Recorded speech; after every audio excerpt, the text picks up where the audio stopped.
chasing the hunt, and I set the pace when I'm running. I always take what I want and I always give it 100. Don't need a bank, no I'm funded. Play the game like it's nothing. I'm always thankful for something. Don't take for granted, stay humble. Now wake up! It's time to look at the enemy. Look in the mirror if he is no friend to me. It's not.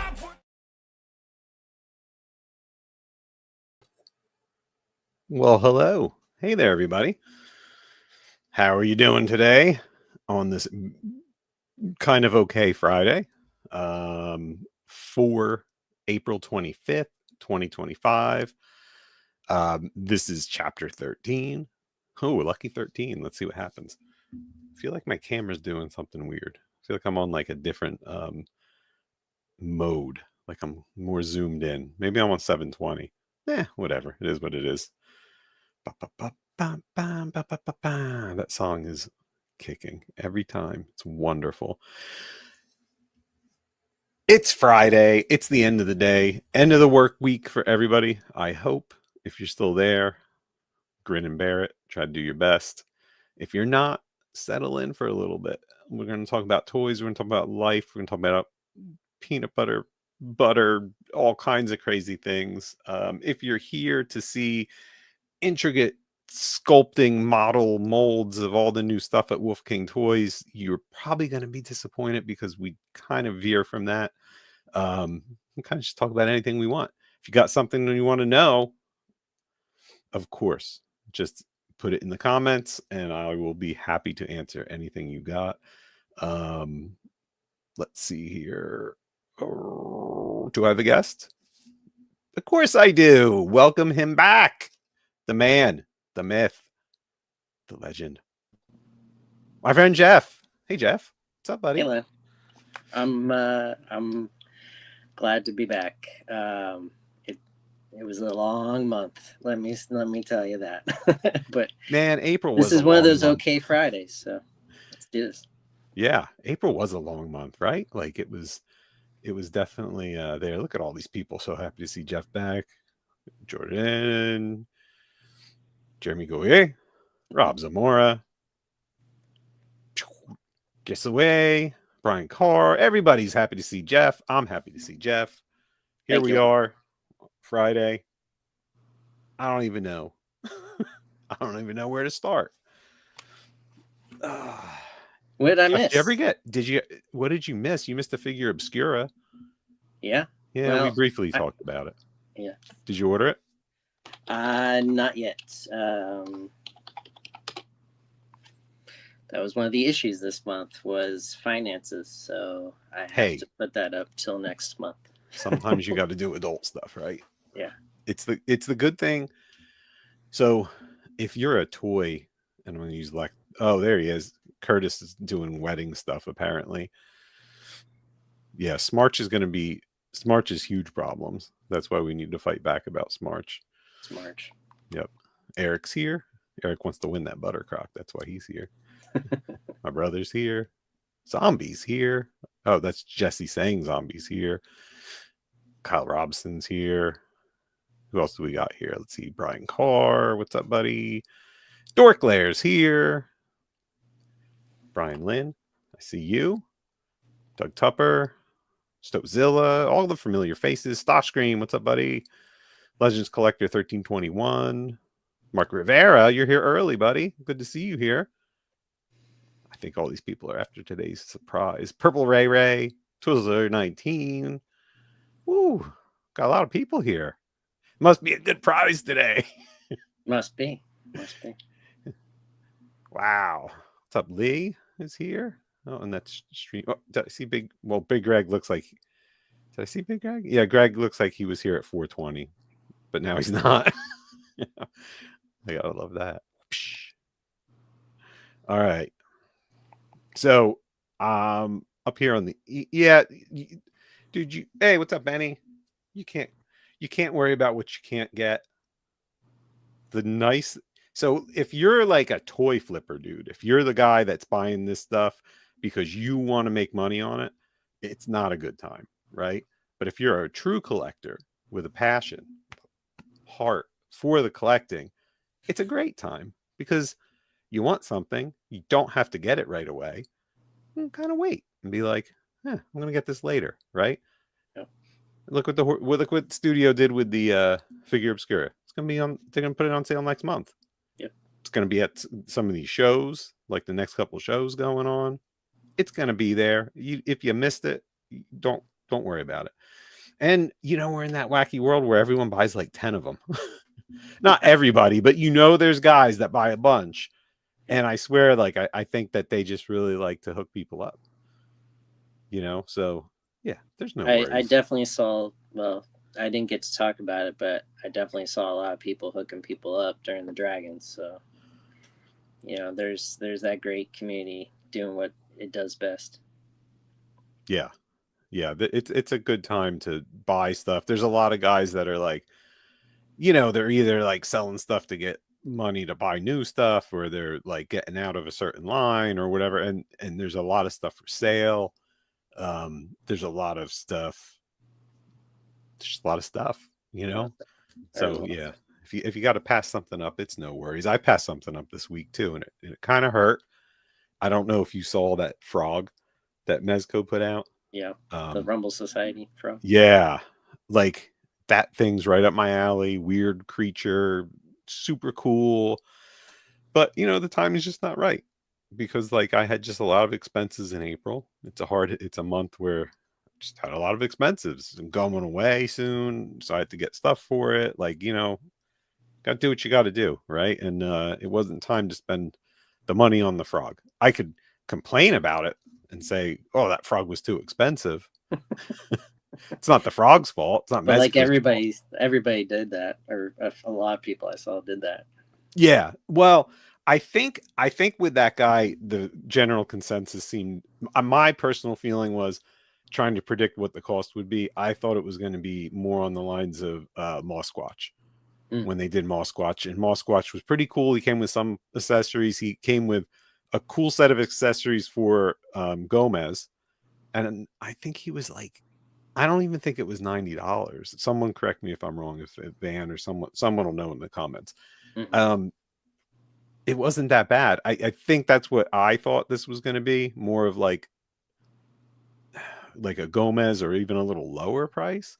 So yeah, like 119 or 116 was a lot. And then once you added in the tax and then the shipping, I mean, it was close to 150 for me. And I was like, no, just no, that's going to go towards a bill. Like, that's,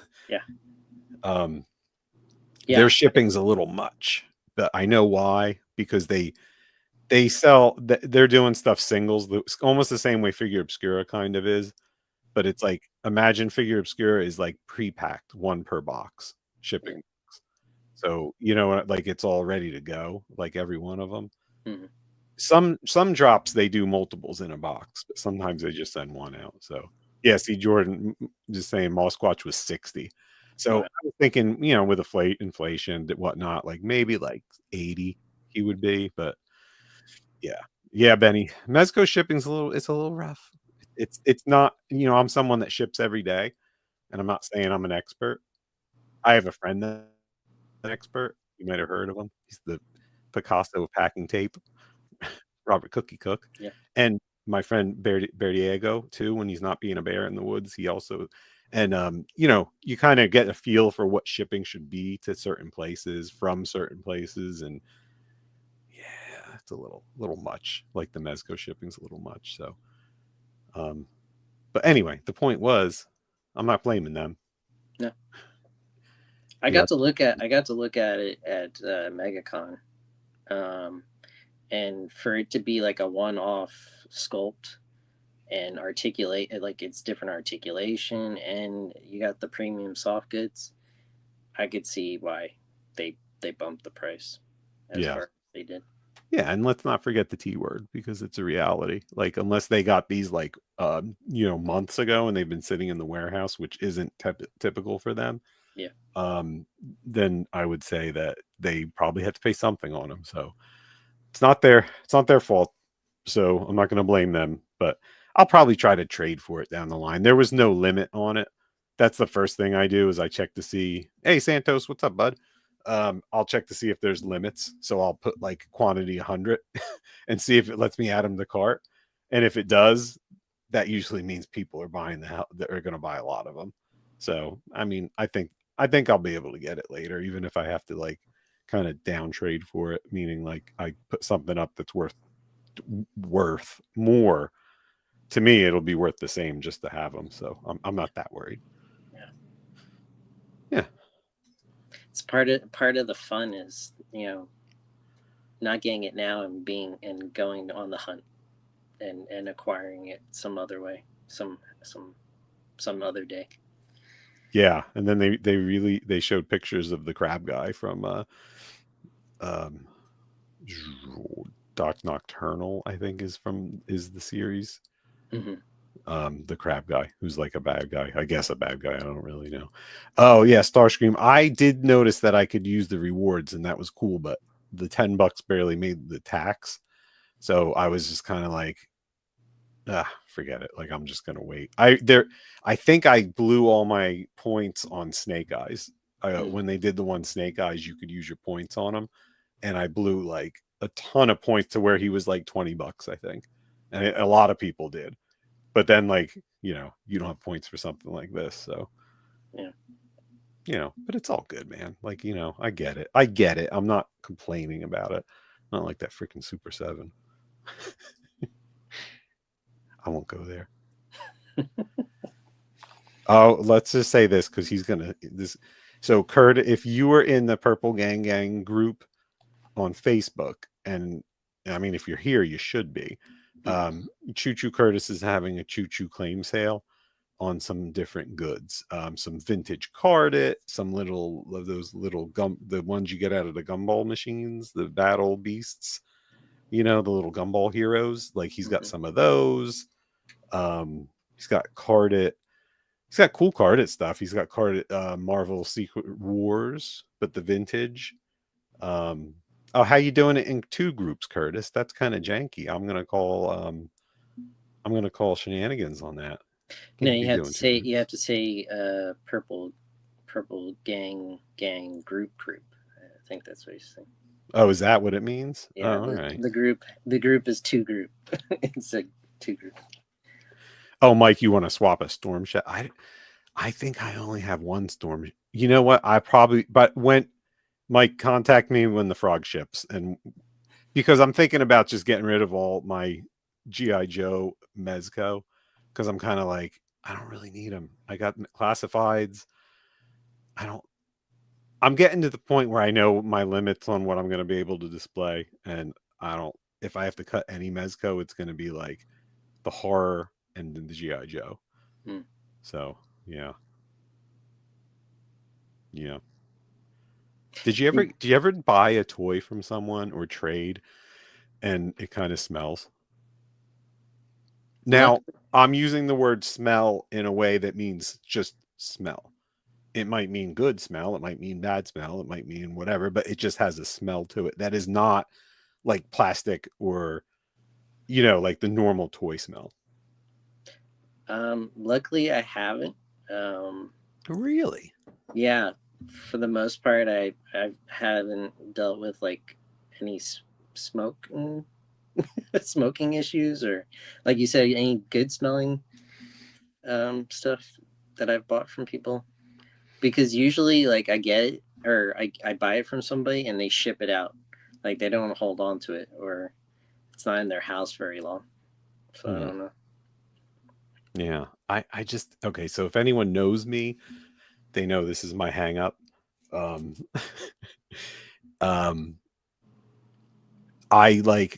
hate when I get shit from people and it smells like anything. Do you know what I mean? So like if I got something from someone and like I'll open the box and it has like a perfume smell or a candle smell or a whatever food smell, I'm like, like it just, and I'll say to my wife, I'll be like, hey, smell this.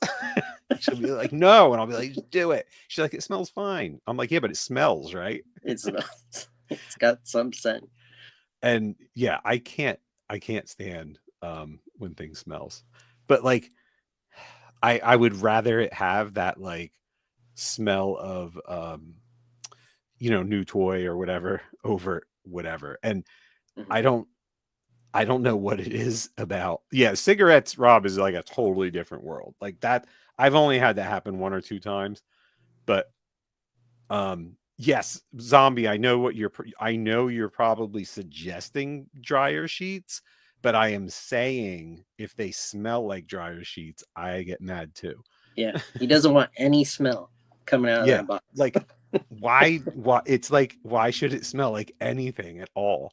Like there's been so many occasions when I'll open a box and it smells as soon as I open the box, like the bubble wrap smells. And I'll throw it out. Like, even though I should be recycling it because I'm sending out orders all the time, I'm not sending someone bubble wrap that smells like bounce dryer sheets. Mm. Because I treat people the way I want to be treated, Jeff. Yeah, you don't want to spread the smell. Yeah, I don't mind. Like I said, I do not mind. I don't. I do mind cigarette smoke, but I'm not talking about that. I know that's a super common thing with toys.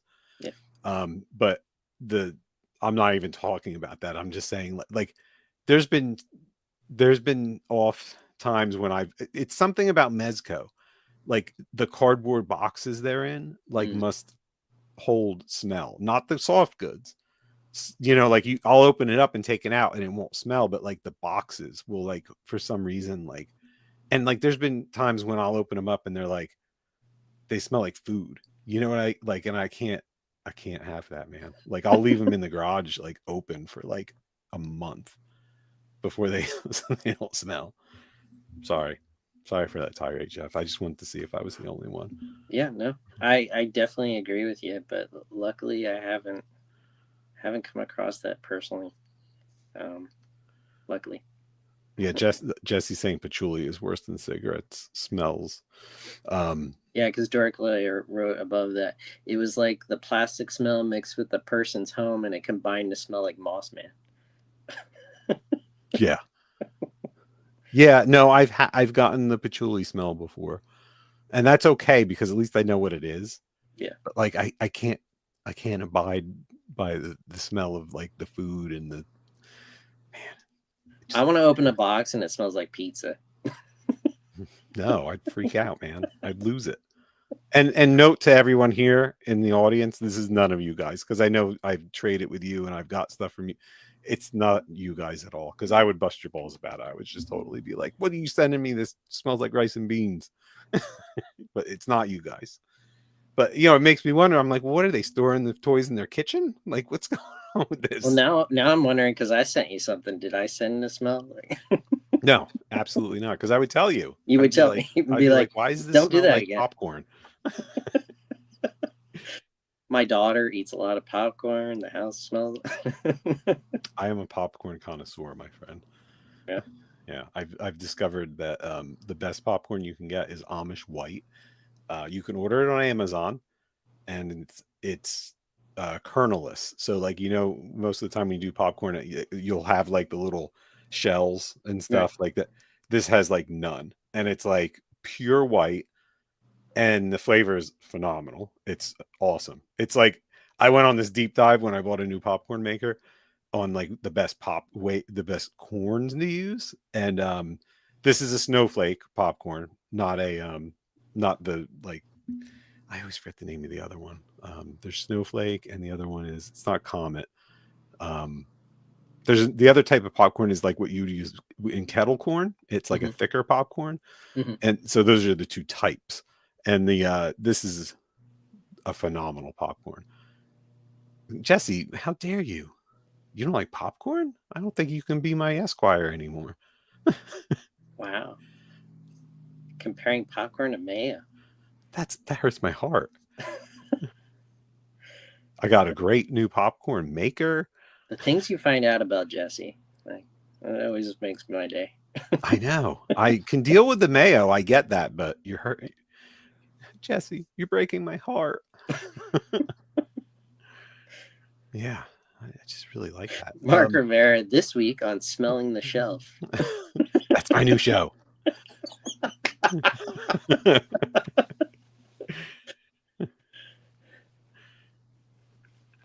Yeah, Jesse can be storage. I meant to say storage, Jordan. You know that. I just messed it up because that's what I do. That's my shtick. Wait, does Jesse hate cake, Mike? Because if he hates cake, then it's all over. Who doesn't like cake? I used to like cupcakes, but I can't stand cupcakes anymore. I can do regular cake, but cupcakes, it's like, just give me a full cake. Yeah, I agree with you. All right, so Jesse's saying why he doesn't like popcorn because he had a roommate that never showered. All right, well, I'm sorry, Jesse. Maybe someday you can get over that. Mm. Maybe we can have some popcorn therapy for you. You can come over. I'll make you some Amish white. Yeah, I'm. No, Jen. I don't want boxes that smell. That's just. Oh, someone hit the like button. What's up, Trevor? Yes, slice of cake is definitely better than a cupcake because the ratio is correct, Bill. You know that. The ratio of icing to cake is proper. Right? Jeff, right? Absolutely. Yeah. So I've been on this. Oh, you asked what you missed. Mm-hmm. You missed my journey into the peanut butter last time, unlike this journey into popcorn. Yeah. I did find a very good peanut butter that I'm happy with.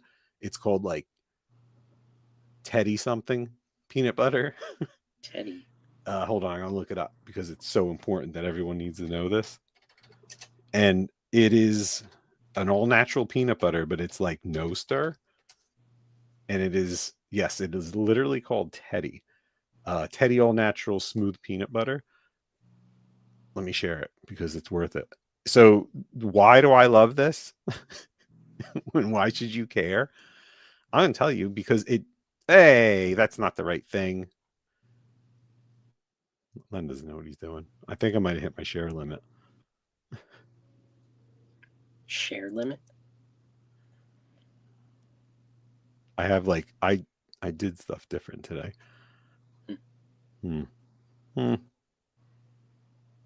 Hey, let's give away this crock. Where'd you go? Oh, there you are.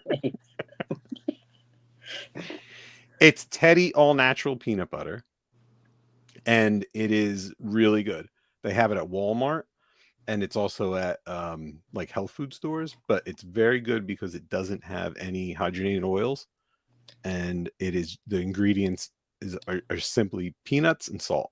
That's it. Peanuts and salt. Yep. It's a phenomenal peanut butter. Now, And have you seen does the oil separate? Because that drives me nuts. It doesn't. That's the thing. So the other one I was using prior was, I don't know how to get rid of Mike's comment here. It's kind of stuck up on the screen. Click it again. See if I can't find it. I can't find it. It should be like right. Oh, it's because so many comments came in afterwards. I wasn't. Yeah, paying everybody's attention. commenting. Everyone's hashtagging Jeff Ray, but that's not the hashtag. That's not the hashtag. Did I say it was? Here, I'll just put the hashtag up and make it up. Well, table butter. Table butter. Table butter. There we go.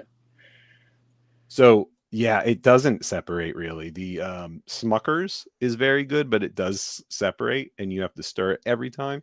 Mm. And this stuff really doesn't. I'm like super impressed with it. Good flavor because at our age, buddy, we shouldn't be having things with hydrogenated oil, and you absolutely shouldn't be having things with palm oil. Yeah. Palm oil is horrible for you. So I'm just doing the collective things. Oh, and by the way, you're not going to get just... Hold on, everybody. All right, so this is... Oh, Jeff, you asked what you missed. We also discussed butter crocks and table butter. Are you a butter on the table guy, or are you butter in the refrigerator guy? Oh, yeah, it's in the fridge. Yes. And it's already like fluffy butter in a like a cup instead of bar. Oh, like the whipped butter? Yeah, whipped butter. That's it.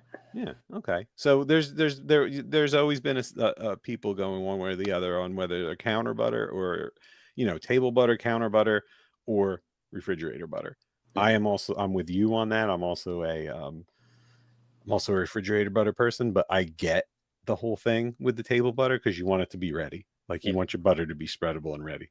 So yeah. I So educated everyone last week, or maybe it was the week before. I don't know. These shows are so great. I forget what day it is. Um, that they have this thing called a butter crock, and it's old. It's not. Yeah, I know, Trevor. I know you're counter butter guy. We know this. So so this is something that's been around for like a very long time, like before refrigeration, that safely keeps your butter on the counter because it uses like a mhm. water lock to keep the bacteria and things from getting to it. And I was telling people about this, and I said, wouldn't it be awesome if for the next figure obscura, we get George, instead of a mug or instead of a water bottle, we do butter crocks with for the next figure obscura. So I fabricated the first, this is a fully custom butter crock, Wolf King butter crock. Nice. So you can safely keep your butter on the table. See, what you do is you take this and you jam your stick of butter all the way up in there, right? And then you Okay. fill this. I don't know my you put water in this to a certain level. It says inside, Mhm. and then you go like this, right? So it's like the old bell in the water method that locks the air Mm. from getting to the butter. And you need your butter, you take it out, and you just go whoop, and then spread it on whatever you want. Pretty smart, huh? Yeah, I've never seen that before. I've always seen the bar dishes that everybody's had on the table for Yeah, generations. this is the thing. I don't know if it's like, But that's I don't, safer. You're saying that's hygienically safer. yeah, absolutely. So I don't know what culture like this is from. I know because it's a pottery, so it's been around for a very long time. Mm. But it's I don't see anything in there. But this is a legit piece, and this is not dishwasher safe now with the enamel decal on it. That's not just like a sticker like that I give away at shows. That's an actual like enamel, like you can hand wash this and that's not going to come off. So this is like a real custom piece. It's French from the 16th century. There you go. And that's why I have Jeff here. And like Dorkler says, it stays fresh longer. So put in your hashtag for your Eric. You better stop with the water thing. So put in the hashtag for your Wolfgang Customs one of a kind butter crock, and make sure you tag George in the cabal or anywhere and say that you want a figure obscure butter crock. It would be cool if they did like a figure obscura character from France or something, and that was the mug that came with it. Yeah, like maybe like I don't know who. I can't think, like the Three Musketeers. Oh yeah, Like something like that, like a 3-pack. Yeah, and it came with a butter crock. I mean, I loved it, and it's a good way to keep your butter. So everyone, and I will throw in some extra stuff with the butter crock, everybody. So I know it is enough on its own to get the butter crock, but you will get more than just the butter crock. I promise. I always make good. It's too bad you can't send butter with it. Like, yeah, that sounds like a nightmare.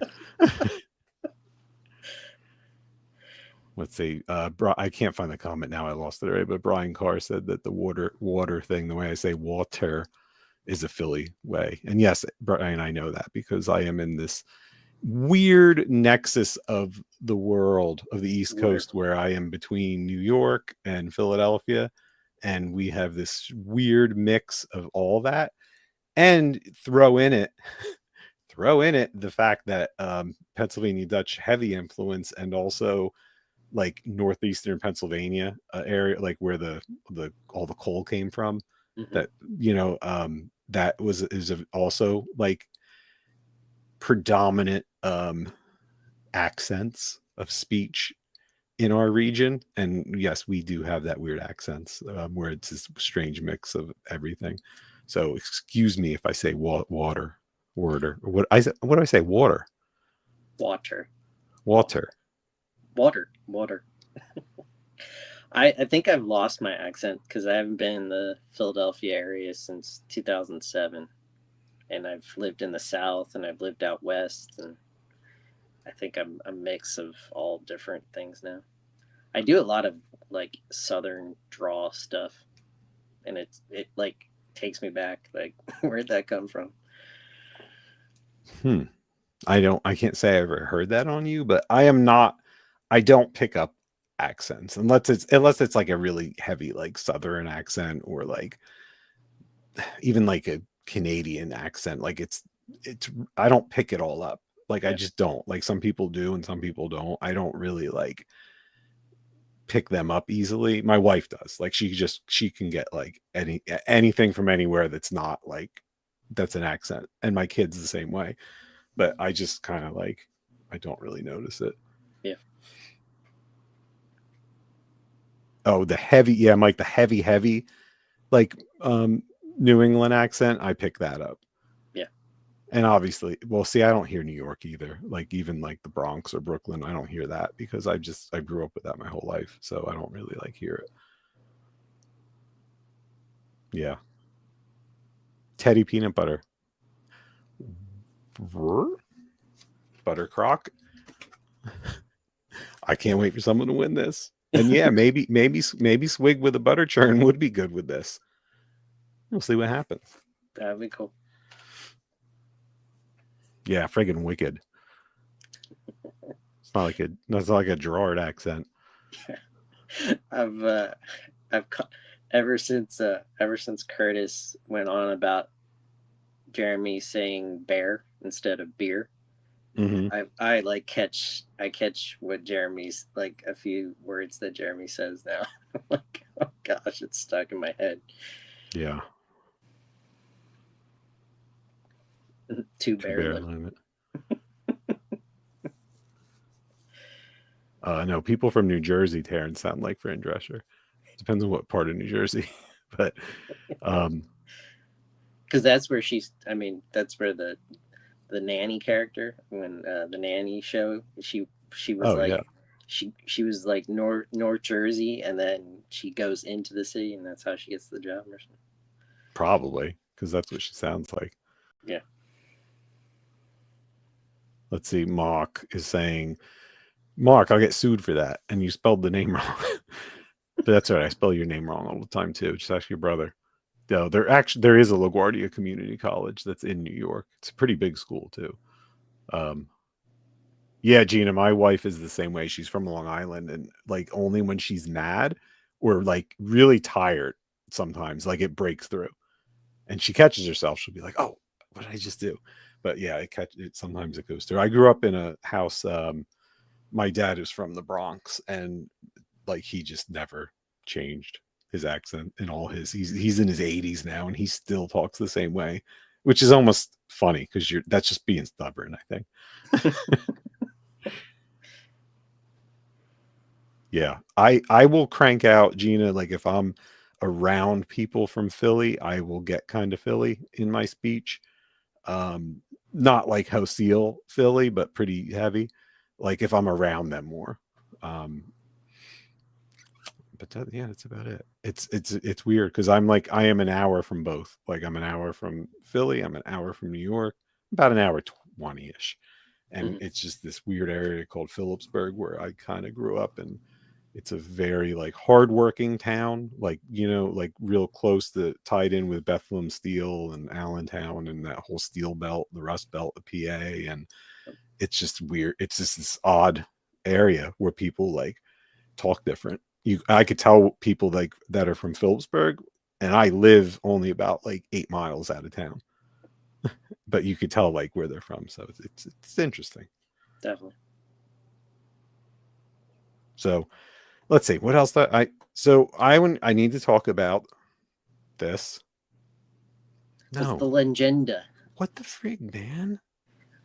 The lens list. Is there a lens Oh, list? I wanted to say that if you didn't notice this graphic yesterday, then you weren't paying attention to the world. Look at this great graphic that my steward made up, letting everybody know that my friend Cookie is going to be at, he is a studio employee person, and he will be at the Lehigh Valley Toys and Comics and Card Show, along with myself and my steward, on Saturday, May 3rd, which is not tomorrow, it's a week from tomorrow. The Picasso of packing tape, the Baron of brown boxes. He will be there. He will be signing your packing boxes. He will not sign your figures, but he will sign packing boxes. And it's going to be a great show. We're going to have a lot of good figures, a lot of good stuff. Well, Chris, go to a comic book store and then head on over to the Lehigh Valley show. Everyone knows you just go in the comic book store, grab the free stuff, and leave, and show up again next year. Yeah. And then you got May the 4th be with you the next day, and then May the 5th, May the 5th, Revenge of the 5th. That's it. Yeah. All that stuff, man. So yeah, it's going to be a good show. It's a quickie. It's the early bird is 8 to 10. It's a oddly 2-hour early bird, but I will be honest, if you're into toys, especially, well, if you're into our toys, after you stand and get in line to come to us and get what you're going for, because you all know what you're going to be in line early for, and yes, it's going to be there. You come, you get that, and then you have 2 hours to do the rest of the show by yourself, and that's pretty cool because it's a big show. There's a lot of vendors there, a lot of different vendors than the normal Northeast ones that we see like in the Jersey area. So there's a chance that they might have some stuff you never saw before. Little hint for the people here, little hint for you. The tables are not expensive, and in my experience with toy shows, when you don't have expensive tables, you have people just going to get rid of stuff. Do you know what I mean? Instead of like the entrepreneurs that lug the same stuff to every show and charge like 20% over eBay and don't come down a bit. There's guys there that just want to get rid of stuff, you know? So it's definitely a place to go if you want to get some cool toys at good prices. I think, I can't guarantee that, of course, but that's my finding. Does that make sense? Yeah. Swap meet, flea market style. Yeah, more like that. I'm not going to say flea market because it's not like all garbage. There's some shows I've been to that are like that. I would say more flea markety, you know, but it's usually just people that want to like really just unload. And there's a lot of vendors there that have like, you know, new stuff and everything. It's not just, it's a really good mix. Yeah. G's saying that guy is me because he wants to get rid of stuff. Yeah. So I know G's going to have a table. This hurts me, but let me bring Cookie out. G's going to have a table. Nate Armstrong's going to have a table with tons and tons of Transformers. He was showing some preview pictures to me, like what he's bringing. Lots of cool Transformers, like that he's just, you know, he wants to get rid of. Like I'm going to have an extra table of stuff I want to get rid of that's not like associated with Wolf King or the Street Team. Who else is going to be there? Jonathan Hedgehog might be there. He's up in the air about it. Do you know a guy named Brett Stoddard? I do. Have you heard of his photography? Him and his photography? Yeah, and not a lot of people talk about his photography, but also not a lot of people talk about his massive quantities of fodder and mythic and cosmic parts that he has. And guess what? He's got a table and he's bringing them all. And Brett don't care. Brett needs to get rid of fodder. So Brett's going to be there too. That's going to be an awesome table to look at. Yeah, it's going to be great. And Jesse, if I'm forgetting someone that's going to be there with us selling, or G, if you remember, I don't know if Sven Guerrero is going to be there. I saw him say he's going to be there, but he didn't say he was going to have a table. So I don't know. Like he's usually there. we're going to be all grouped together because the site promoter is letting us all kind of be in the same area. So anyone that's saying like, I'm going and I want to be next to Wolf King, Four Horsemen, like they're getting that. That's awesome. Dub Dub? Freaking Dub Dub. I'm gonna be watching. I hope that fucking Dub Dub's table's across from me so I can keep an eye on that Dub Dub. So that's cool. So Dub Dub's gonna be there. And that's what I mean. It's just gonna be a lot of guys getting rid of stuff, swapping, selling. Like it's gonna be fun. We did it in Jonathan and I did it with just our toy stuff in December, and man, we had a good time. Like it was busy too. It was really busy, and it's a fun show. And Billy Gunn's going to be there too, like Brian is reminding us. The New Age outlaw, Billy Gunn. Yeah, he's going to be there too. I don't know if he's going to have a table. Well, I think he's going to have a table, but I don't know. Cool. Yeah. So that's what I have to say about that. That's important stuff. Very important. Hey, Jordan, how do I tell how many likes I have? I see other people that do lives and they're like, hey, if we hit this many likes, I'm going to do this. How do I know that? Well, I have the stream up and I can tell you we currently have 17, but 17. 46 are watching. So what are you all all right doing? If this video gets 40 likes, I'm going to tell a hilarious story. Ooh. It's a good one, but we need to get 40 likes. So give me a like and make sure you follow me too. And it's a good story. I have a picture to go with it too, because an old friend of mine sent me a picture today, and it's a pretty old picture, and it goes with this funny story. So if we get, I had to update it. We're in 33. My all right. Well, we have 48 people watching, so let's get, what's a good number? 40 or 45? 40. All right, we'll stay with 40. All right, so if we get 40, I'm going to tell a funny story. It's going to be great. Awesome. It's a little adult, but not blue. Don't worry about it, folks. You don't have to hide the kids. We're at 38. All right. All right. The other thing I want to bring up is 39. that.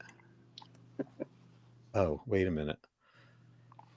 I got another picture that I have to bring up. Hey, somebody unliked. We went from 39 to 38. That's not bad. What?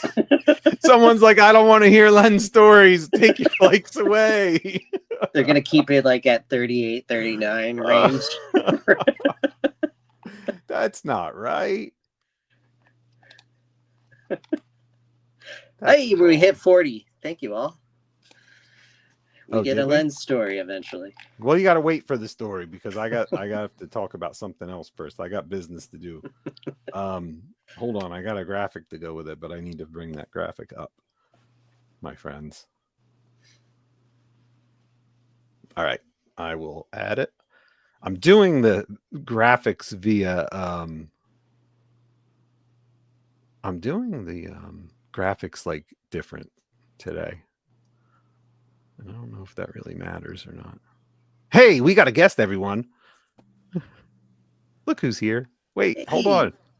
Oh, Wait, I hit the wrong button, Bill. Oh, there he is. There What's he up? Nothing, man. How are you? It was a little earlier. I wanted to talk about Teddy peanut butter. We kind of moved on from that topic, but I'm always up for talking about peanut butter. I don't. It's my show, and I can talk about peanut butter. all right. Teddy peanut butter is one town over from me. Really? So they're local. Yeah, they're Everett, Mass.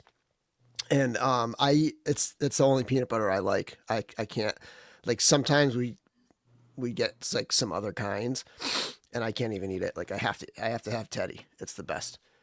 Comes in glass jars, right? Like, so we're not the audience to really be talking about this, but like if you're trying to reduce your plastic, Don't talk about plastic waste, Bill. like it's just like an awesome company. It's a local company, and their peanut butter is amazing. And I'll give you one amazing, like, so the consistency of it. Now I will say this, Len, you do have to mix it. You do have to stir it up. It does separate, not like drastic like layer of oil and then the rest like, but it does like if you get to the end of it, if you haven't been stirring it the whole time, like you get to the end of it and it's like really dry, so you have to pretty Okay. much stir it. But it has the consistency where it's perfect for ice cream. So like, because Oh, like it's thin, it's like thick enough where you can spread it on a sandwich, or you can just like it's thick enough, but it's also thin enough where you can almost like drizzle it onto I can see that. ice cream. Yeah. And if you get some good vanilla ice cream and just get like a chocolate bar, like a dark chocolate bar, chop it up, and then get Teddy peanut butter and just pour some of that on there. It's the ultimate I treat. could It's so totally see that. simple and it's Yeah. so That sounds so delicious. good. It's the I will best. I will also vouch for the fact that I am enjoying it because you could dip into it. So if you Yes. like you can actually like say you have a pretzel stick, Yep. which I love, and you can Yep. actually dip into it and like eat it like that, which Yes. is really cool. Heck yeah. And yeah, I agree. You do have to stir it a little, but I was using Smuckers, which is Mhm. like total separation, like when you Yeah. get it. Yep. Still better than some that I've had, but But it's a lot of work. Yeah. Yeah. Yeah. Teddy's not as much work. yeah. But yeah, Um, I'll take a picture next time I'm driving by there. They're right down the road from me. and they actually they are in Walmart, at least my Walmart. Now, unfortunately, the ones in the Walmart are plastic. Oh, are they? Yeah. Yeah. Yeah. The only thing glass in peanut butter section is the Smuckers. Okay. But the price per ounce, because I like to figure price per ounce because that's the type of person I am. Yeah. I'm not cheap. I just like a good value. Yeah. Totally. The Teddy is better than Smuckers. Oh wow, really? Oh, definitely. Yeah. I've Yeah, never really looked at the price because I'm not going to buy anything else. So that's one of the things I just don't look at the price on. Yeah. But yeah, they have it. So I get it at my Stop and Shop, Okay. which is our local grocery store. Yeah. We had a Stop I have and never Shop. checked our Walmart. I'm not sure if they have it. They don't carry it at my Target. I know that. No, definitely not at Target. They we had Stop and Shop forever here because we were close enough to that, like, for their district, but it actually Yeah. closed like 3 months ago. Huh. Shrinking Yeah. down a little bit. Yeah. Like a Yeah. lot of companies.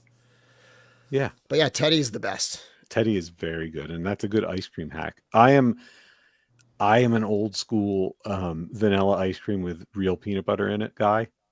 My sister taught me that trick when she went to college. Mhm. They had like a family day, and you could like, I went to visit her at college. I was young, really young, right? Yeah. And you were allowed to go into the cafeteria, and Mhm. this was like 89, 90.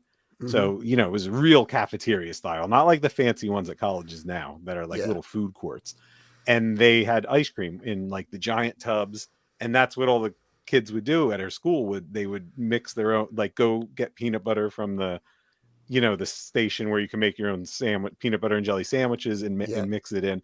And I thought that was like the coolest thing as a little kid. I was like, whoa, you could do that. Like, and ever since then I was always mixing peanut butter in ice cream. Our college hack. So we would go to the dining commons, and we would like the food sucked. You know what I mean? Mm-hmm. So what we would do is we would grab, but it was like like you paid for your food. You can grab as much as you want, right? We would grab bread, and we would go to the deli area, and we would grab tuna fish, and we Okay. would grab American cheese, and we would bring that back to our rooms. And we had one of those snack masters, that would make the triangle little like sandwich Oh, yeah, pockets. yeah. I still have And we one would of make those. tuna melts Oh, that's funny. of that back in the room and That's play funny. N64 for hours. That's That was hilarious. my old hack. That's Sounds pretty awesome. funny. My kids' school, their cafeteria is insane. It's insane. Is it? Oh Yeah. my goodness. It's like anything you can imagine is there. And it's like all like farm to table. Like they even have a section, a huge section that you can make your own food. So they have like pots and pans that you can use and then just put into trays and Oh, someone nice. else washes them. Nice. It's crazy. I thought when I went there and experienced it was like an omelet bar that you could just make your own omelet because they had like egg whites, whole eggs, Mm. all the but it was more than that because it was like it had all kinds of other ingredients that I didn't see that he had told me about later. And it's crazy. It's crazy. That's wild.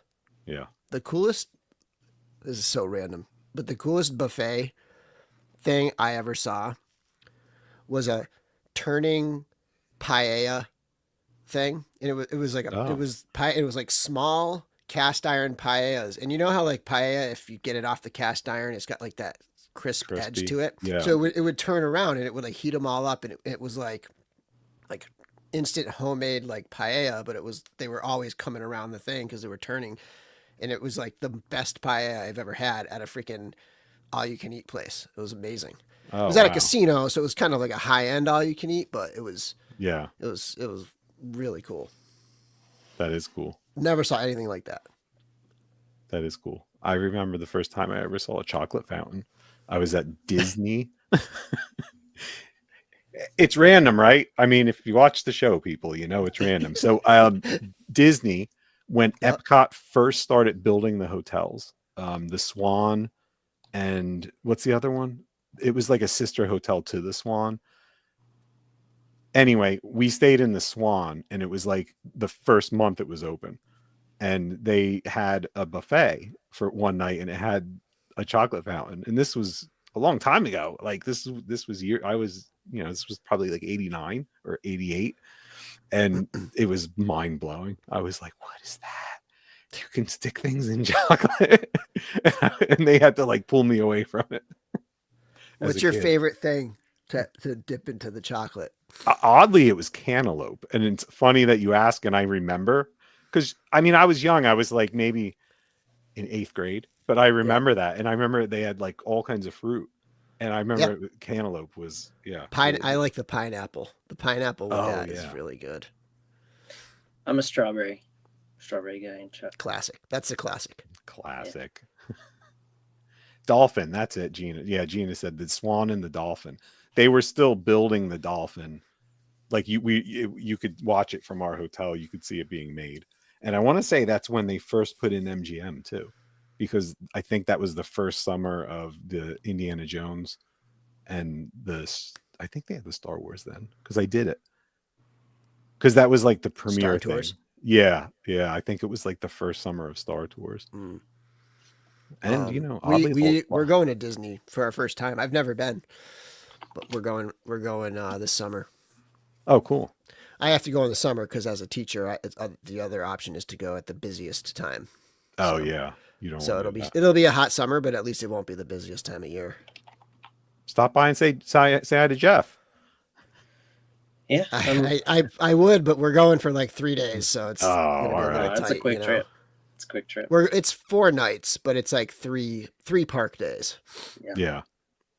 Eric's saying MGM was 89, and that totally tracks, Eric, with what I remember. It was like 89 because it was like brand new. The whole thing was Star Tours there in 89. Star Tours opened January 9th, 1987. Oh, so then it was already up and running. It was so already there. was it part of MGM because I thought it was, or did they just have it there first? I did go to Disney once. I went on a road trip with my friends. I think it was in 2000. When did it was very weird because we were driving down at the time of the Daytona 500 and we were going to Daytona, not to the Daytona 500, but we were going to that area. And it was when Dale Earnhardt died. Oh wow. Was that 2000? I think that was 2000. So it was I think so. we drove down and there just happened to be a concert at the downtown Disney. It was at the time. It's called Disney Springs now, Mhm. but it was at the House of Blues there. I don't know. 2001. 01? Okay, yeah, so it was 01. And we went to a concert at the House of Blues there. And that was the only reason, because it was a Les Claypool concert, who's like my all-time favorite. And so that was the only reason we went to Disney, was to go see a Claypool show. Oh wow. So I have technically been there once. That was the time I'm talking when MGM opened was the last time I was there actually. Oh, wow. Yeah, it just never really got back to it, you know. I would like Yeah. to, because I'd like to see the Star Wars stuff, but I'm just not someday. I'm more of like like more organic kind of vacation type guy, or like go to Cape Cod and rent a house on the beach and just hang out and grill and like that. I'm like that kind of vacation guy.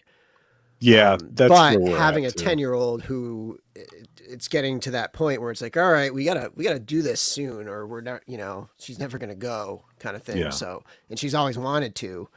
So we finally were like, okay, we're going. That's cool. That's awesome.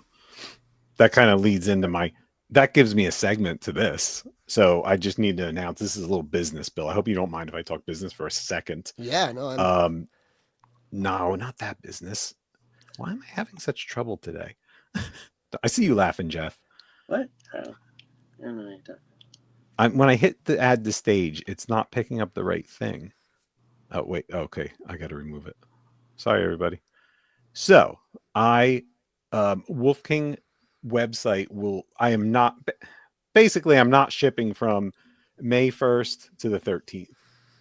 The site will be open. If you want to order something, you can. But we're not going to ship. So this will be said on the opening page of the site, and we'll hit all the social medias for it on Monday, just so everybody knows. Because I'm going on a little journey. with and that. Off. I am all over the place. Oh, where are you? I'm just There a you big are. Hey, mess. there Here I you am. Hey, everybody. It's me. We're going, it's my 20th wedding anniversary, and we're going to Acadia National Park in Maine. Oh, nice. So organic. That's why it was a great segue. Yeah, totally. We were tossing up either Shenandoah in Virginia or Maine. And, we just said, YOLO, we'll do Maine. I don't know why. It's going to be colder there, but we're just like doing a lot of serious hiking and backpacking. And it just seems to be cool. And we didn't want to fly right now for reasons. So we were like, we'll just, we'll do that. So yeah, that's what Nice. we're doing. Hey, congrats on 20 years anniversary. That's awesome. Hey, thanks, man. Thank you. Yeah, this will be the first trip this length we took solo, or just not solo, but just the two of us. So this should be fun. But yeah, again, I'll follow up all that information on the socials for everybody. But I'm not going to like turn the website off, but just know that things won't ship until after the 13th. Because the shipping department is taking time off too. I'm letting them take the time off too. You'll be driving right Everybody's by me. going to Maine. Yeah, that's what it's quite the drive, the 9 hour. It's like 9.5. Yeah, that's a drive. Yeah, it's everyone's different. Some people think it is, some people think it's not. My nephew went to school in Maine, to college, and my sister and my brother-in-law they did it all the time. It was like nothing. It'd be like them driving to like me driving to Boston. For me, it all has to do with who and what is in the car. Like you got a kid and a dog in the car, 9 hours is brutal. Yeah. You got just you and your wife. It's pretty solid. Yeah. We were talking about getting a playlist together, but we don't really like. I'm like, why don't we find a good trivia game, like some kind of like app? That's what I like to something. do. Yeah, I'm like, let's play trivia, because we both love that. So we're like, oh yeah, that's cool. We'll do that. Like, yeah, that's that good. type of thing. I'm not like, I like music, but she likes music a lot more, and we're just different. And I like to talk, so it's like, that's more time passing to me. Yeah. So yeah, it should be a good time.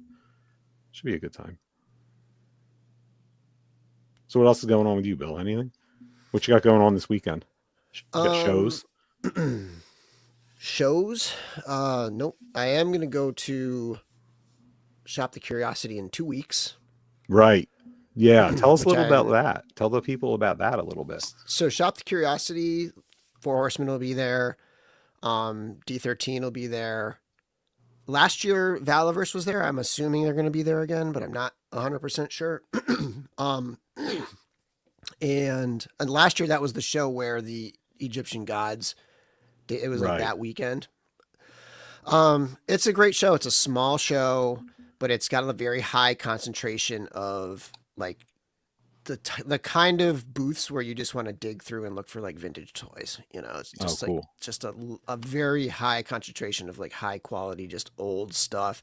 Even just browsing and just like reminiscing and just kind of just, oh, I remember that, you know, just like kind of going through everything like that. Yeah. It's a lot of fun. And then, you know, there's some other, like I said, like there's some makers there, like Four Horsemen and D13 and Valiverse, and there, I think there was somebody who wrote, there was like a publisher or a writer who wrote a history of the Thundercats toys was there last year, and they were selling that book.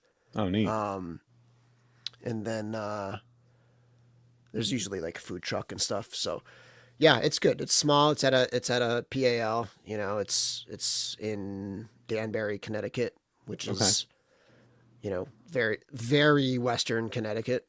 But it's a little bit of a drive for me. But it's you know, it's a early morning. Get there and I can get in line with everybody and hang out. And it's like a lot of people, a lot of, you know, like the kind of New Jersey, like there's like a lot of people that are, you'll see at like Toy Con, New Jersey and stuff that'll be there.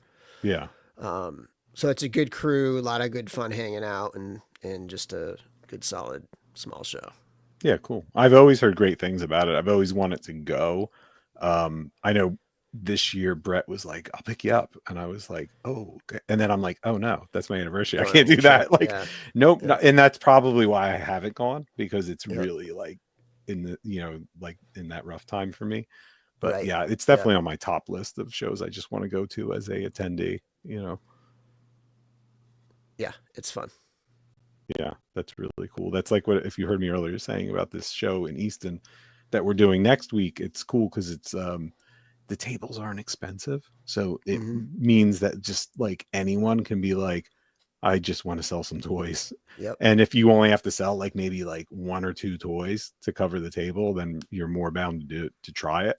So you get a lot of people like just kind of wanting to get rid of stuff. And I'm not saying they're going to blow it out like, you know, crazy, but they're going to price it better, you know, because they don't want to take it home. So it's definitely a cool place to get some deals.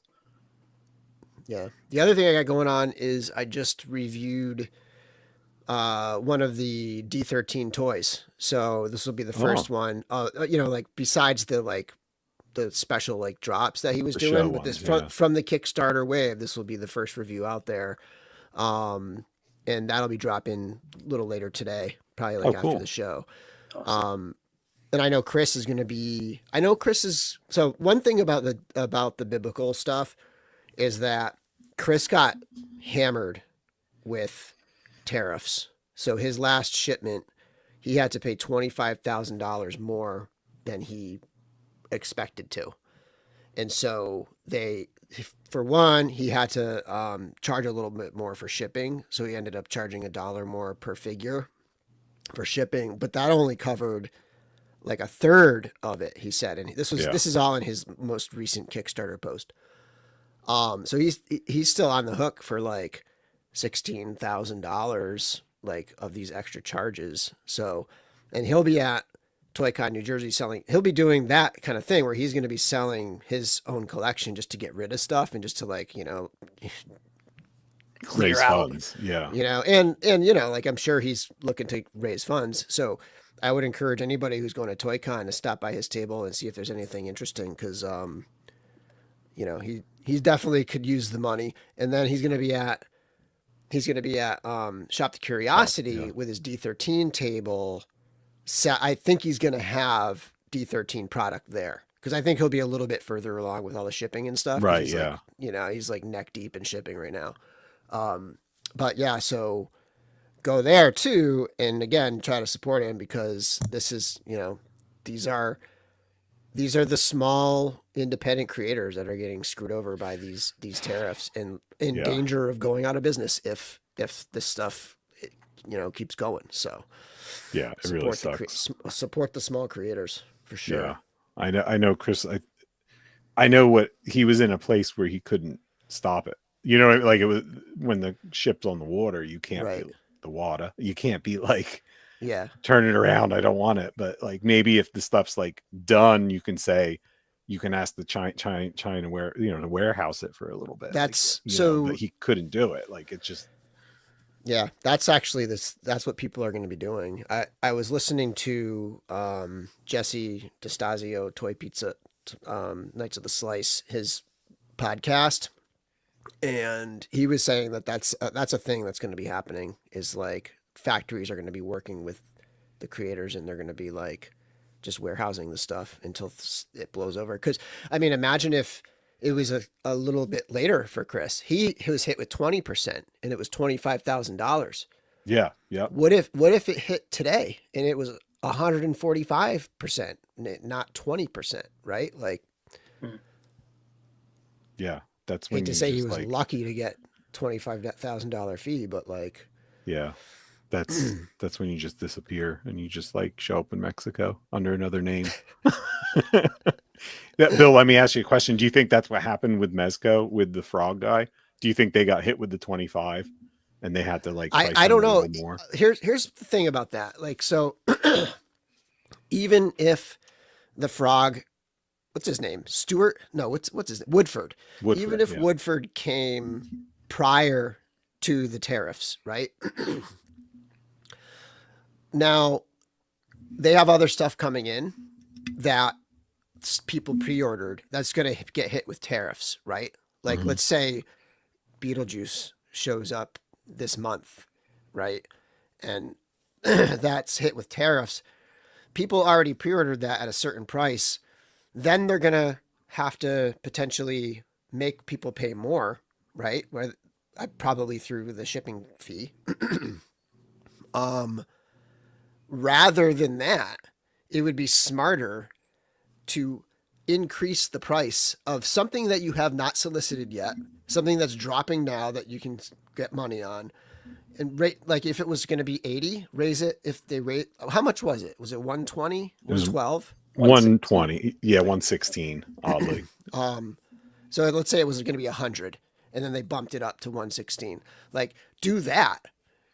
I know Yeah, it's that going to makes be a like, good point. Yeah. and then so I see. then you can bank money, and you can have less of an impact on the stuff that's already pre-ordered at a certain price. Like, I think that's what people should be doing. I wouldn't be surprised if and I have no information, I have no knowledge of this. The only thing I know about Figura Obscura is they just send it, they send it to me early. But I wouldn't be surprised if that Figura was going to be 65 or 60 and they bumped it up to 70 so that they could cover potential future finances without having to like upcharge people more, Yeah, just spreading it out, basically. Right. Yeah. So, I mean, I think that's a tactic that companies need to do is like, if they have stuff that's coming in, that's already there and it's dropping and it's going to be a hot item, bump the price up a bit, because otherwise the other option is charging people more for stuff they already pre-ordered at a certain price. Because there's no way, I mean, or go out of business. Yeah, right? absolutely. Yeah. My overall, like, not to get too deep into it, because I know people don't like to talk about it, but I don't mind talking about it. I think we're going to see a change, something happen, like a big shakeup and we already saw this, I think, in the news yesterday or the day before, when the big box guys sit at the table and they complain, right? Because that's like a lot of money in the global system. When it's time to ship Halloween, Christmas, and all that stuff that you see Walmart packed with, like that stuff, the Halloween stuff's coming now. Like you wouldn't think, but it is.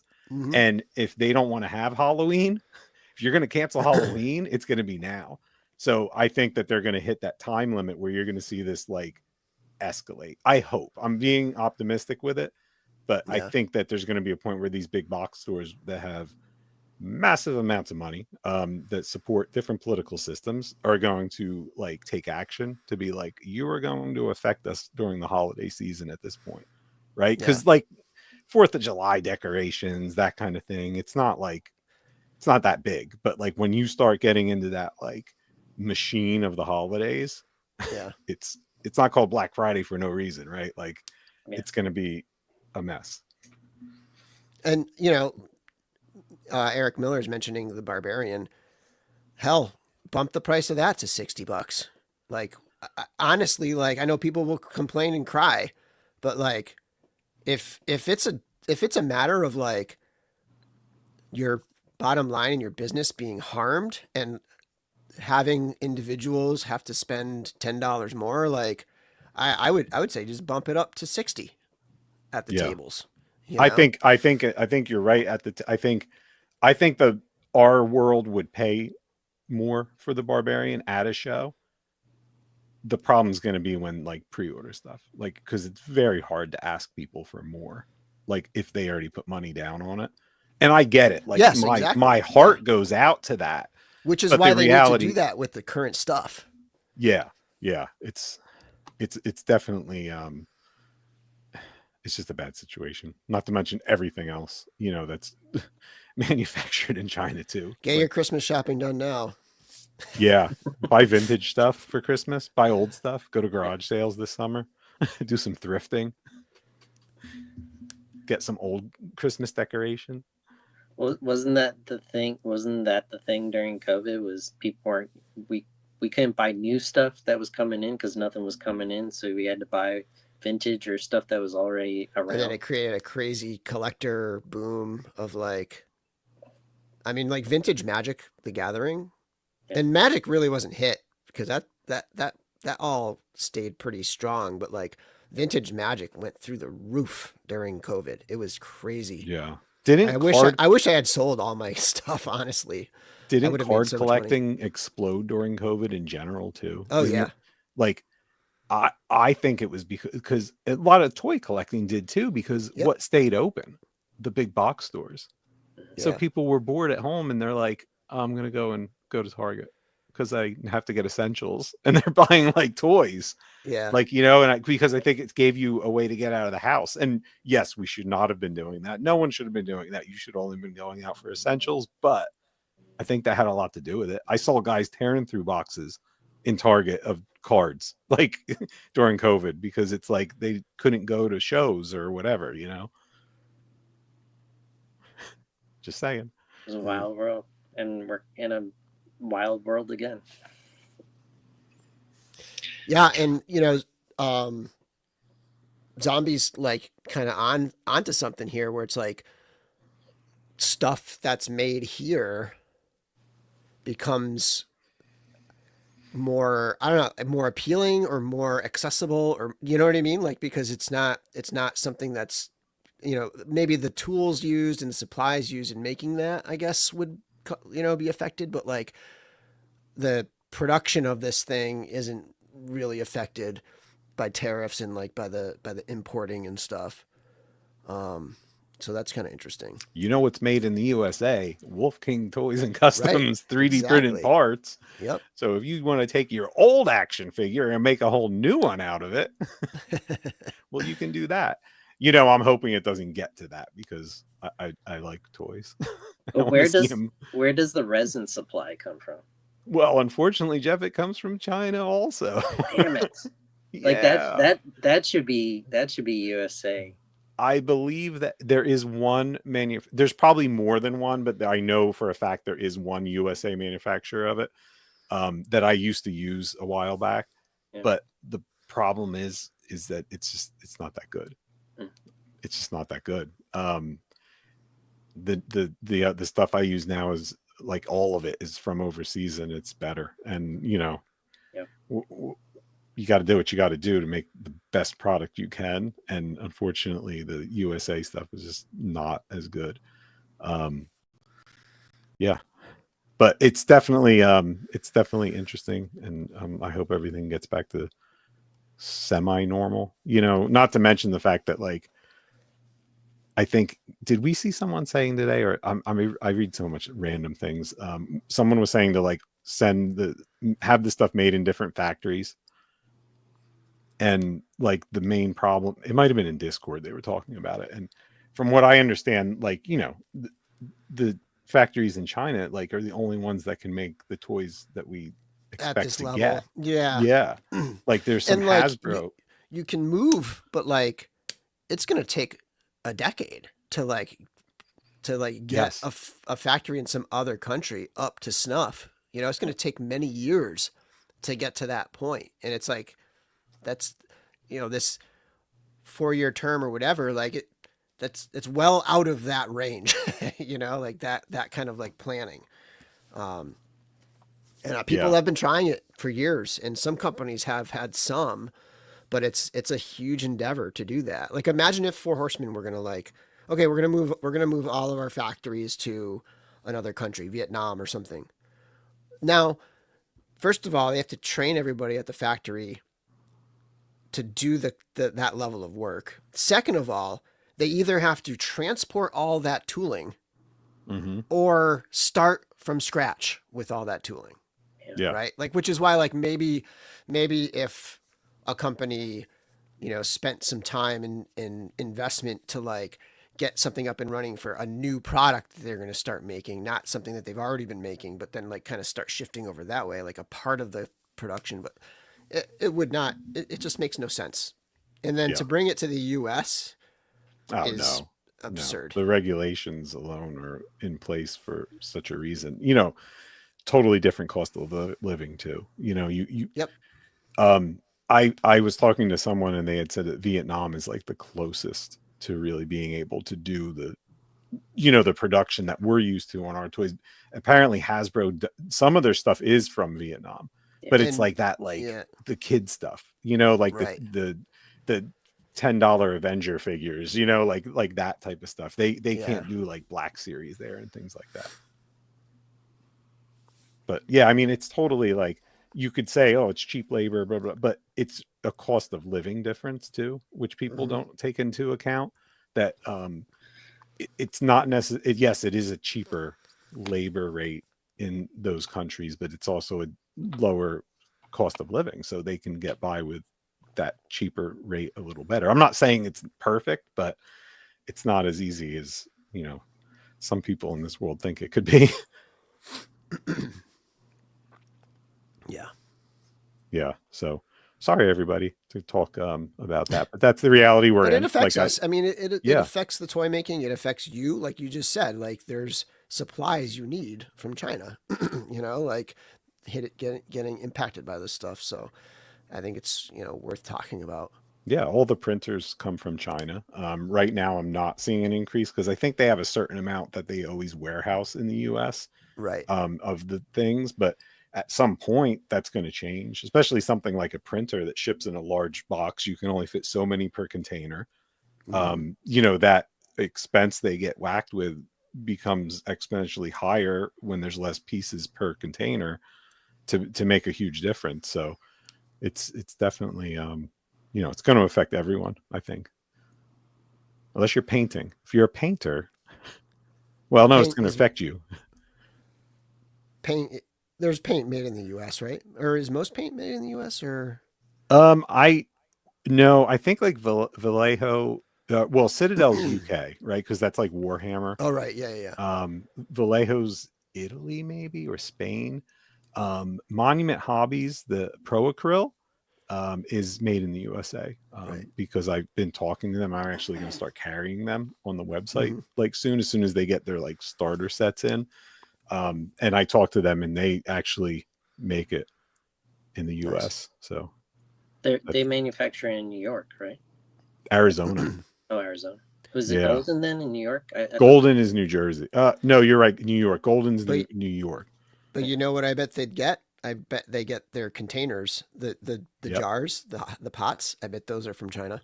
Yeah, I'm sure they are, because they're all injection molding. If not, then they could be South America. A friend of mine from high school that I still talk to he's in the injection molding industry because he sells the machines, and he's constantly going to South America because they do have a lot of manufacturing there, but it's things like that, like pots, like the real simple stuff. They're not like makeup. Makeup is huge. Makeup actually used to all be done in the Northeast, and that's how he got started. But with NAFTA, it all moved down to South America or Central America, and that it's all like the simple stuff, like like makeup containers and things like that. I saw a post from Axie Toys today. Any of you see that? They were No. painting. It was a video at the factory, and they were painting torsos. They just had a big thing of torsos, and they were painting them, and they were hand airbrushing. It was like Wow. on the chest and the musculature. They were just like hand airbrushing the shading in between, like on every. It was like it had to have been, I don't know, at least a minute for them to airbrush this one little torso, and then you got to multiply that by thousands of figures, thousands of torsos, and then like dozens of parts per figure. Like if you think about the skill level and just like building that out like as a production on a large scale, like it's wild when you think of how much skill and craftsmanship goes into these. People think it's like they just pour the paint into a thing and they pour the plastic into a thing and the machines just all do it and it just all comes out the other end one whole Yep. figure. It's like it's not like that. There's very skilled people doing these these are like hand painted things. Yeah. I will be honest, I was kind of shocked at that too when I first saw that for the first time. I knew that they weren't just like push a button and they come out the other end, paint it, but I never thought that they're really painting like a lot of it, like, and yeah, it's pretty wild. I've seen videos with the metal paint masks where they mask off different things, and those metal masks are like intense pieces of equipment, and then they still have to hand paint or airbrush or whatever to get the details. I run into that in my screen printing world, my other hat, because people, for all the years I've done it, like when they contact you, they think that you're just like putting a shirt onto like some kind of printer and just hitting a button and it just does it. Like that's not like how real screen printing works. Like it's a craft and you have to make an individual screen for every color and set it up on a thing, and it's a lot. And I've spent so much time of my life explaining that to people that it's become like I dread it at this point, because it's like, it's really like one of those aspects of that world that I almost like I would always wish I just had a video to send people when they would email to inquire about getting like one shirt with like 20 colors on it, and to be like, no, this is what we do. Take a look at this. There was a convention out in Washington that had a screen printing company do the shirts like on the fly for the convention at the convention. And they had this device, or I guess it is a screen printing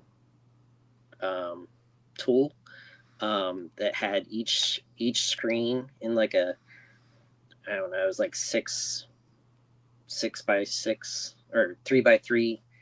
Like it almost looked like a daffodil, like a flower. Flower from the top, and that's what I have. That's me. Yeah, and you have to spin it around. So you do one color first, then you spin it to the next color, and squeegee it on. Spin it to some colors. You have to like heat it in between coats, otherwise it'll like lift. So like if you're doing a black t-shirt and you want to put red on it, you can't just lay red onto it, because it'll be like, imagine painting like a black wall red. It would take you like 10 coats. So you have to lay down a layer of white first, and then you heat it to tack dry it, and then you do your layer of white or red on top of that, and then you send it through the oven. So yeah, it's pretty complicated, but that's when you get shirts that last for like longer than the shirt itself. Like the garment starts to fall apart and the print is still there. Yeah, I always remember those ones when we were kids and they had the shiny, and it would always end up peeling off. You know those? I mean, those are the heat press. That's screen printing. Yeah, the heat press ones. Those. Yeah, that's the heat press one. So heat press printing, man, we're just going all over. But the difference with that is some of those in the old days when we were kids, they were screen printed, but they were screen printed on paper. So they would do the same process onto a piece of paper, and then they would sprinkle this like glue powder onto it and send it through the oven at a lower temp that melts the glue. And then you can store this sheet, like, 100 of them high. And then when you want to put it to a shirt, you take it, put it on the shirt and heat it. It remelts the glue. and you peel the paper off, and the print is there. Mm. The problem is that it's the glue that holds the print to the shirt and not the ink, so Yep. it's not embedding in the fibers. So after a certain amount of time and washes, as the cotton shirt or whatever the shirt is shrinks, it loses grip of the glue, and the glue defeats, and it starts falling off. Mm-hmm. Cool. Yeah. See, you come to this channel, you can learn a little bit of everything. Hey, Bill, I got a question for you. What's up? Are you table butter, or are you refrigerator butter? I don't use enough butter on a daily basis to be table butter. I would like to be table butter, and I would like to have butter out so that I can spread my butter, but I don't use butter frequently enough to do it. I will say this. Yes. Table butter is salted butter, Yes. and then unsalted butter goes in the freezer. For cookies? Or just for anything, like, because Yeah. unsalted butter, you generally, you use it for baking, right? Yep. Like, you don't really use it to spread unless you have salt too. Like, I guess I've done that too, and just like sprinkle some salt too. But like, typically the unsalted is in my freezer because it's for baking, and if I'm gonna bake with Yes. it, I'm gonna probably melt it or whatever. Like, it doesn't have to be anything. It can be whatever state, and then I'll just change the state of it. Yeah. So yeah, I don't typically have butter out, but I would if I ate more butter. I just don't eat much butter. Well, again, I agree with you 100%. I don't eat enough butter that it matters to me that much. But I also agree, if I bring home by accident unsalted butter, it is like I just like literally like I don't know what my wife, she hates unsalted. Like, she's just like, well, you bought the wrong butter. She hates unsalted butter. Well, She even uses it when sprinkle a little salt on there. I know. Well, that's what I try, but it is what it is. I mean, I gotta say, like, having I like to bake bread, and Mhm. having like a fresh piece of bread with unsalted butter, because I often have that because I bake, and so like and then sprinkling the salt on it is actually, I think, better than salted butter on a piece of bread. I can see that. I don't mind butter on my bread, but I prefer Teddy peanut butter now. You ever take here's a good butter toast, put butter on, and then put peanut butter on. You ever do that? No, It is so good. no, I've never It's- done that. Do try you want to it. hear something weird? Why not? Sure. Yeah, we're here. So,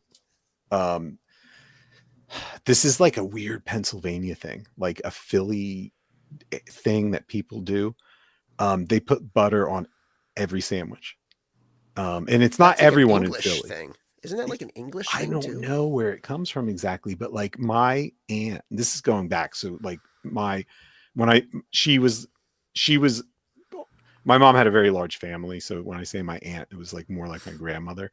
Cause she was like the oldest, and she put peanut butter on like bologna sandwiches and like peanut butter and jelly sandwiches. Like not peanut butter. She put butter on all that. Yeah. And it's like a thing like around my area that people put it on like deli meat sandwiches, like both sides of the bread, butter Yeah. on like like as if it's a condiment, like mayo or mustard or something. absolutely. Butter, Yeah. right? Yeah. And like Patrick, I'm sure it's delicious. Patrick used to, when he was born, like for I don't know how many years he lived in this area where I am in Easton. He remembers that. He's like, oh my, I remember that. Everyone did that. And I'm like, I never liked it. Like even as a kid, I was like, oh, that's weird. But yeah, they always did it. And the other thing they did, they would do, they would put like cream cheese or butter on top of like sliced deli meats, like bologna, and roll it and eat it. Yeah. I remember Costco used to have like, I think it was cream cheese and like deli meat wraps that were rolled up and then sliced. Like sushi? Those were pretty good. Yeah, but No, would you like put butter on it? No, but it was cream cheese. You mentioned cream cheese, right? Like, yeah. So this would have like deli meats and like cream cheese, and it would be like rolled up. It was like a deli wrap, but it had like cream cheese in it. I don't know. Oh man, I don't know. That was just like weird. That was just, I don't know. Someone just said, I think it was Kyle. Someone just said it was because during the Depression they did it because they would want to add calories to anything, like to put butter on like any That makes sandwich. sense. That makes Here, sense. yeah, Kyle says it. That makes I yeah, always it does thought it make was a sense. British thing. Butter on your sandwiches, on your deli meats, and I don't know. Rob's more just put something up. He probably thinks we're all crazy because I don't know what that if he probably checked out on that California guy. Yeah. Anyway, so that was a side story. Let me see. How do I get back to this?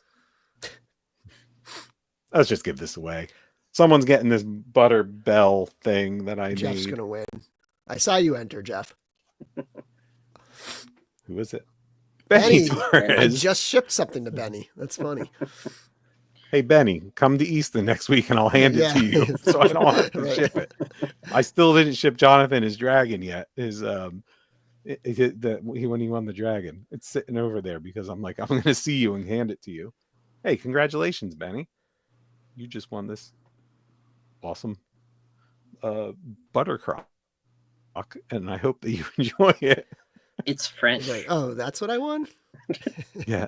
Well, there's more. I'm going to give you more. Like, I'm going to make it toy related in some way. I'm going to, like, maybe I'll throw a swig in there. Swig's kind of buttery. You should print like a thing that looks like butter that fits inside the. You A should butter make churn. you should make a small butter dragon, like a little mini, like the butter dragon that Four Horsemen Yeah. have, the prototype. You should make a small That's mini one. That's actually a really funny idea. That'd be funny. Is there is there resin that color? Yeah. You can get butter color resin. Butter resin? Yeah. Huh.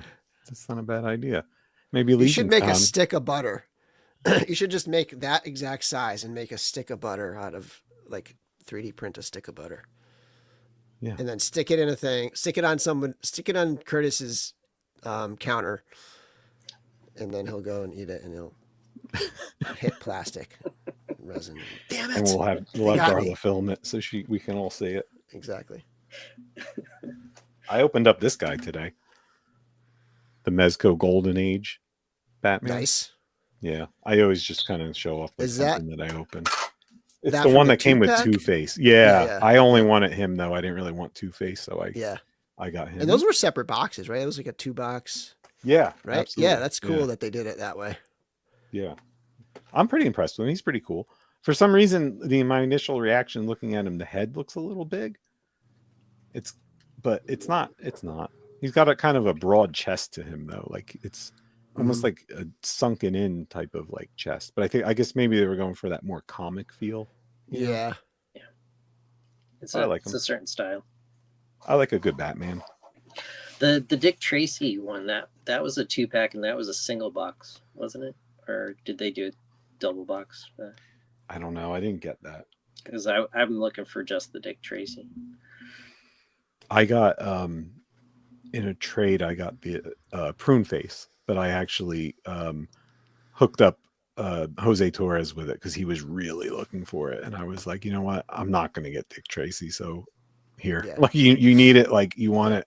He got Dick Tracy, and he was so happy, and he's like, oh, I need prune face now, and I'm like, I got one. So That's the great thing about trading is, like, you get something in a trade that, like, just maybe you did it to complete the trade and get this guy a thing you have that he needed, and then you get this other thing, you see somebody else needs that. Like, trading in the community is fun.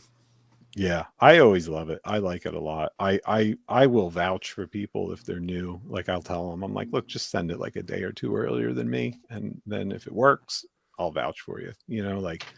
And it's pretty cool. I like it. I do have quite a overage of extras at this point, though, so I'm going to take them to the show with me, see if anyone needs them there. Yeah.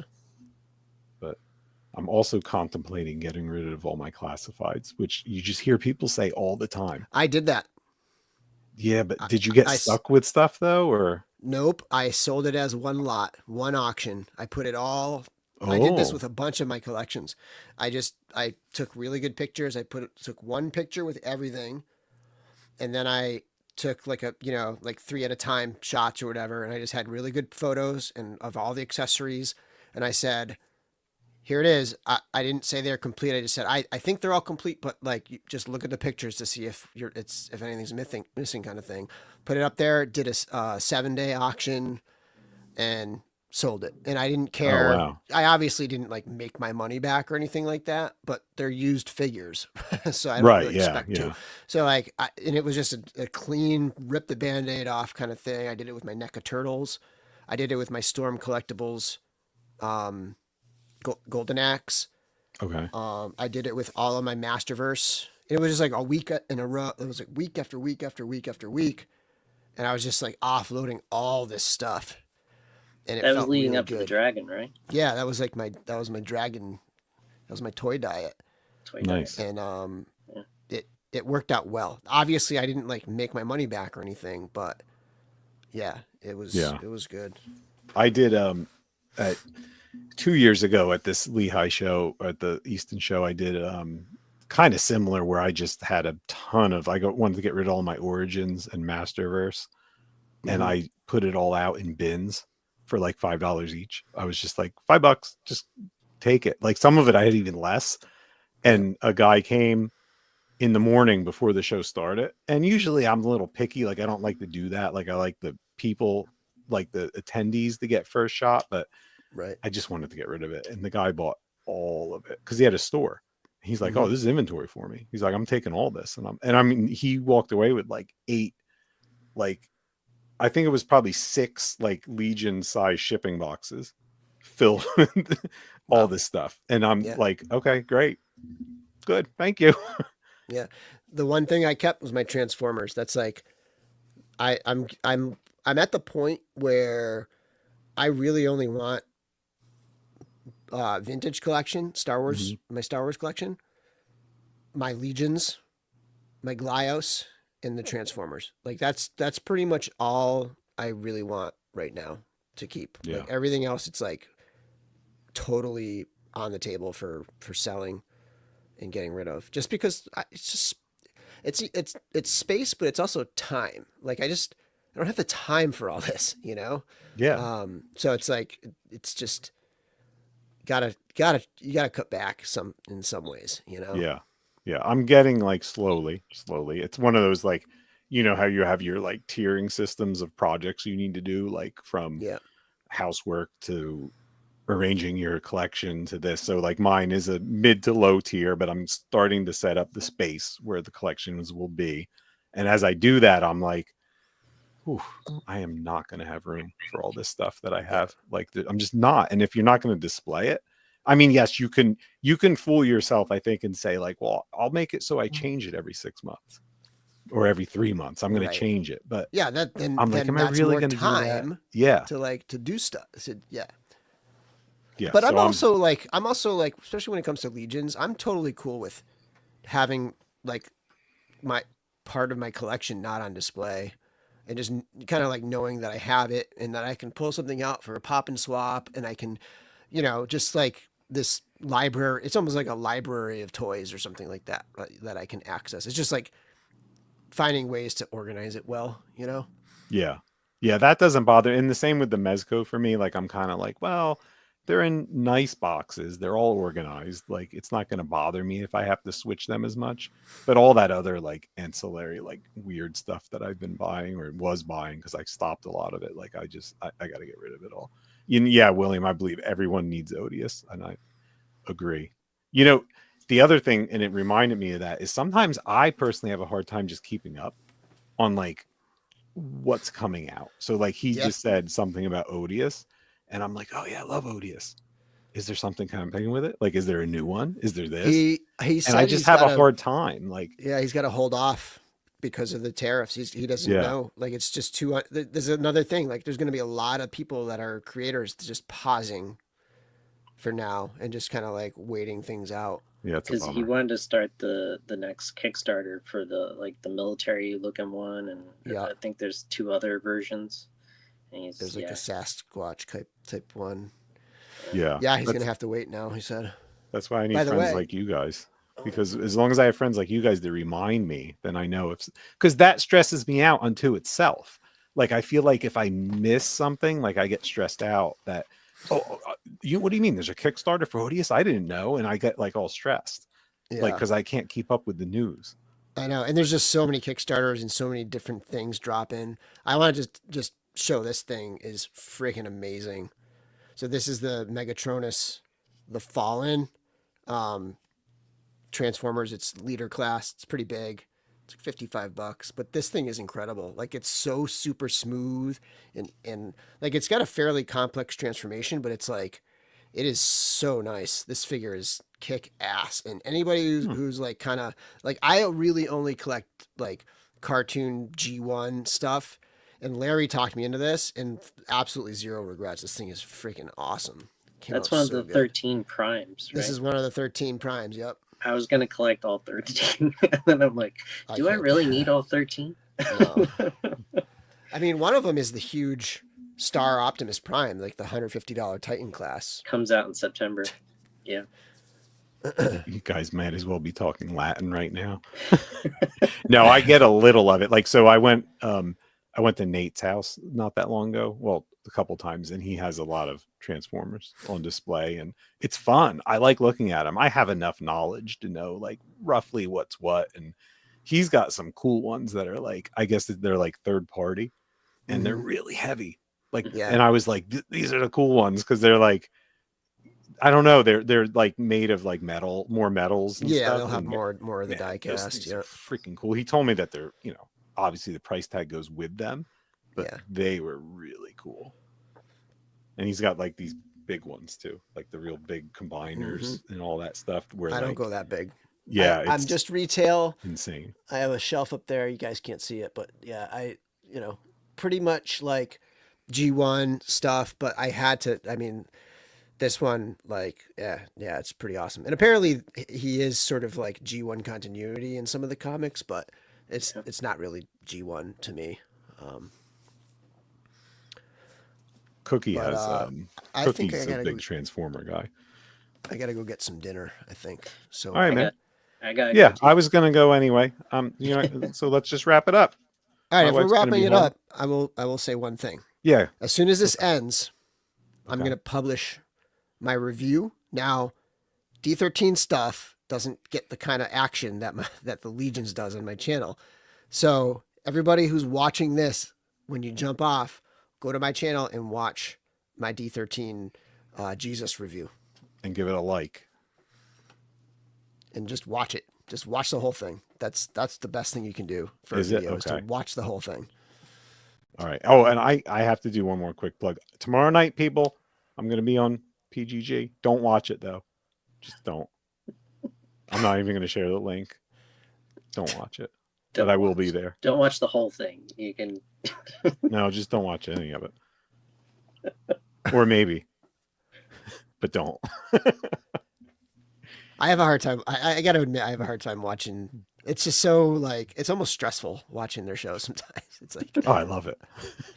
Jeremy's the same way, right? And he'll admit it. Like he can't, he has I love it. It gives me that Robot Chicken, like, Adult Swim vibe, like frenetic. Crazy. Yeah, just random. I watch it all the time, but don't watch it when I'm on at 9. It's at 9, but don't. It goes live at 11 though. It's okay, Eric. Everyone can like what they want to like. Not even like. You can still like it and just not watch it. So, all right, everyone, have a good weekend. So no lives or anything, Bill? Nothing for you this weekend?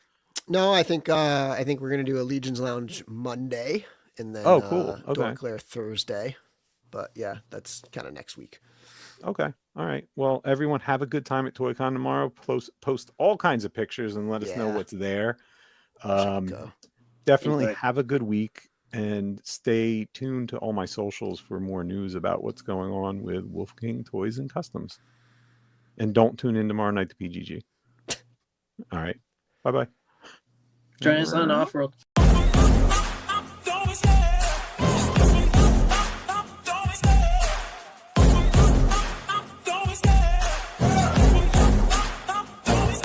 I love the chase and the hunting. I set the pace when I'm running. I always take what I want and I always give it 100. Don't need a bank, no I'm funded. Play the game like it's nothing. I'm always thankful for something. Don't take for granted, stay humble. Now wake up!